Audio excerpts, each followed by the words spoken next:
NRIസിൻ്റെ investments അല്ലെങ്കിൽ മണി related ആയിട്ടുള്ള കാര്യങ്ങളിൽ പൊതുവെ കണ്ടുവരുന്ന ചില മിസ്റ്റേക്സ് ഉണ്ട്. അതിൽ ഒന്നാണ് ബാങ്ക് അക്കൗണ്ട്.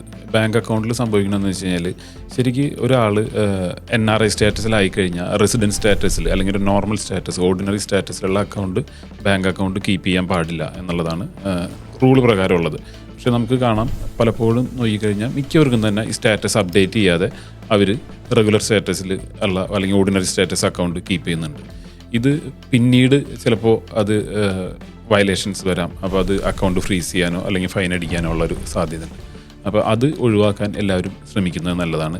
പിന്നീട് മറ്റൊരു ഇത് കാണുന്നതെന്ന് വെച്ചാൽ NRIs പൊതുവെ ചിന്തിക്കുന്നത് ഞങ്ങളിപ്പോൾ വിദേശത്ത് വർക്ക് ചെയ്യുന്നു, ഞങ്ങൾക്കൊരു മെഡിക്കൽ പ്രൊട്ടക്ഷൻ ഉണ്ട്, കമ്പനി തരുന്ന ഒരു ഇൻഷുറൻസ് പ്രൊട്ടക്ഷൻ ഉണ്ട്, അതുകൊണ്ട് ഇപ്പം നാട്ടിൽ എനിക്കിത് എടുക്കേണ്ട ഒരു ആവശ്യകത ഇല്ലല്ലോ എന്നുള്ളത് പലപ്പോഴും സംസാരിക്കുന്നത് കാണാം.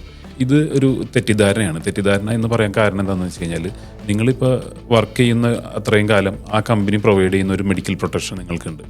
നിങ്ങൾ കുറേ വർഷങ്ങൾക്ക് ശേഷം അതിൽ നിന്ന് വിട്ട് നാട്ടിലേക്ക് വരുന്നു, സെറ്റിലാവാൻ വരുന്നു, അല്ലാന്നുണ്ടെങ്കിൽ റിട്ടയർമെൻറ്റ് ലൈഫിലേക്ക് പോകുമ്പോൾ വൺസ് നിങ്ങൾ ആ കമ്പനിയുടെ എംപ്ലോയി അല്ലാതായി കഴിയുമ്പോൾ ഈ പ്രൊട്ടക്ഷൻ നിങ്ങൾക്ക് കിട്ടില്ല. അപ്പോൾ അന്ന് നിങ്ങൾക്കൊരു മെഡിക്കൽ എമർജൻസി വന്നു കഴിഞ്ഞാൽ ഈ ഒരു ഇൻഷുറൻസ് പ്രൊട്ടക്ഷൻ ഉണ്ടാവില്ല. അന്ന് നിങ്ങളൊരു പുതിയൊരു പോളിസി എടുക്കാൻ പോയി കഴിഞ്ഞാൽ നമുക്ക് ഫുൾ കവറായിട്ടുള്ളൊരു ഇൻഷുറൻസ് കിട്ടുമോ എന്ന് പോലും നമുക്ക് ഉറപ്പ് പറയാൻ പറ്റില്ല. നമ്മളുടെ ഏജ് ലിമിറ്റ് പ്രശ്നങ്ങൾ വരാം.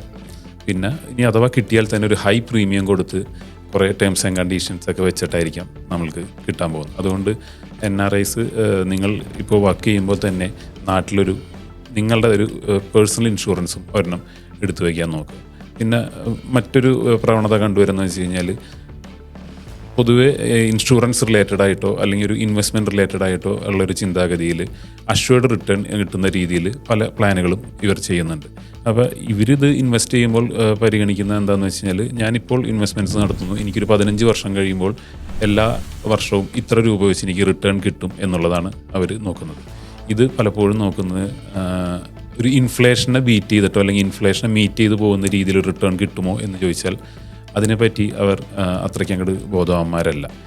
ഈ കാര്യങ്ങളൊക്കെ ഒന്ന് ശ്രദ്ധിച്ചിട്ട് ഒരു ഇൻവെസ്റ്റ്മെൻറ്റ്സിൽ കാര്യങ്ങൾ നടത്തുക അല്ലെങ്കിൽ അതിനെ ഫോക്കസ് ചെയ്യുകയാണെങ്കിൽ നിങ്ങൾക്ക് കുറച്ചുകൂടി നിങ്ങളുടെ മണി അല്ലെങ്കിൽ നിങ്ങളുടെ ഫിനാൻഷ്യൽ വെൽബീയിങ് നല്ല രീതിയിൽ മുന്നോട്ട് കൊണ്ടുപോകാൻ സാധിക്കും.